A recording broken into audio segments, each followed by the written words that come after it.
और भीषण युद्ध के बीच इजरायली बमबारी से बचने के लिए हमास के लड़ाकों ने अब आम लोगों के घर, बच्चों के स्कूल और अस्पताल तक को ठिकाना बना लिया है।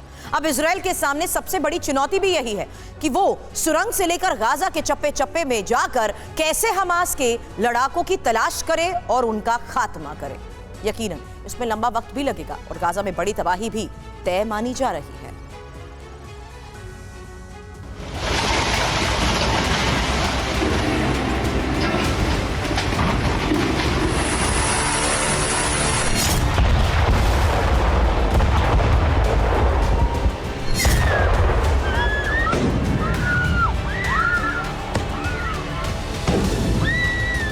गाजा एक नई तरह के युद्ध का मैदान है और हमास लड़ाके नई तरह की चुनौती।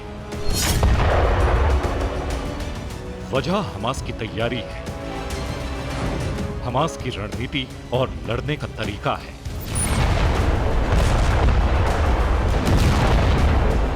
यह जंग दूसरे देशों की तरह बॉर्डर के आसपास तक सीमित नहीं है, बल्कि इजराइल को गाजा के चप्पे चप्पे को खंगालना है। हद तो यह है कि इजरायली फोर्स को सिर्फ जमीन पर ही नहीं, पाताल में घुसकर भी लड़ना है।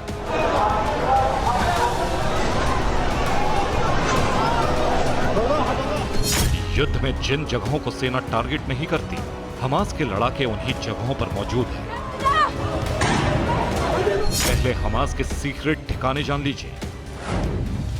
गाजा की मस्जिदें, अस्पताल की इमारतें, स्कूल की बिल्डिंग, आम लोगों के घर, अनगिनत सुरंगें।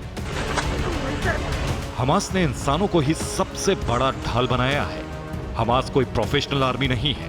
यही वजह है कि हमास के लिए युद्ध के नियम मायने नहीं रखते और न ही हमास के लड़ाकों को इसकी कोई ट्रेनिंग दी गई है।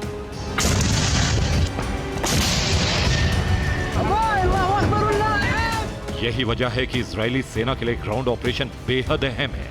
इजराइल के सैनिकों को उन सीक्रेट ठिकानों को नष्ट करना है जहां हमास के लड़ाके छिपे हैं।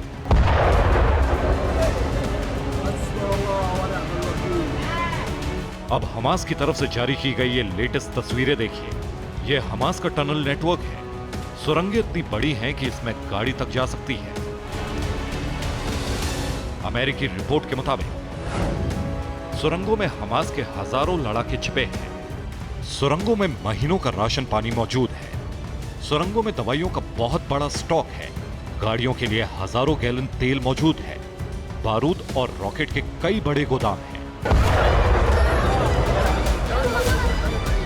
यही वजह है कि ग्राउंड ऑपरेशन की रफ्तार बेहद कम रखी गई है। इजराइल के सैनिक ऐसे दुश्मनों को मारने के मिशन पर हैं जो आसानी से दिखाई नहीं देते, लेकिन वो जब चाहें सुरंग के सीक्रेट रास्तों से सामने प्रकट हो सकते हैं। इजराइल के लिए इस वक्त गाजा की जमीन का हर हिस्सा खतरनाक है। हमास के लड़ाके सुरंग से हमला करने के बाद वापस सुरंग के रास्तों से फरार हो जाते हैं। एक रिपोर्ट के मुताबिक गाजा में महीनों तक ऑपरेशन चल सकता है। गाजा के एक बड़े हिस्से को तबाह करना पड़ सकता है। गाजा में सर्च ऑपरेशन में दूसरे देशों से मदद लेनी पड़ सकती है। गाजा सिटी के अहली अरब सिटी हॉस्पिटल में 17 अक्टूबर को रॉकेट से हमला हुआ था। इसके बाद पूरी दुनिया में इजराइल के खिलाफ प्रदर्शन हुए। अब दावा किया गया है कि हमास के लड़ाकों ने अस्पतालों को अपना ठिकाना बना लिया है। दावा है कि अस्पतालों के नीचे भी बंकर बनाए गए हैं और उसमें हमास का सेंटर चल रहा है। इस जानकारी के बाद इजराइल ने अल कुदस अस्पताल को खाली करने का फरमान सुनाया है। अल कुदस में 12,000 से ज्यादा शरणार्थी होने का दावा है। अस्पतालों में इस वक्त क्षमता से अधिक जख्मी लोगों का इलाज चल रहा है। गाजा में फिलहाल इंडोनेशिया अस्पताल के पास हमला हुआ। अस्पताल के आसपास की इमारतों को इजरायली वायुसेना ने टारगेट किया। अल कुदस अस्पताल के पास भी 2 इमारतों को बम से तबाह कर दिया गया। इजराइल अस्पतालों को भी टारगेट कर सकता है। सिर्फ अस्पताल ही नहीं, गाजा के तमाम घर और स्कूलों को भी तबाह किया जा सकता है। इजराइल ने हवाई हमले की शुरुआत के साथ दावा किया था कि उसकी वायुसेना सिर्फ हमास से जुड़े ठिकानों को तबाह कर रही है, लेकिन अब हमास के लड़ाके पूरे गाजा में फैल चुके हैं। तो सवाल है कि क्या इजराइल की सेना पूरे गाजा में हमास के सफाई का अभियान चलाएगी? रिपोर्ट के मुताबिक हमास ने फिलहाल 2 यूनिट बना ली हैं।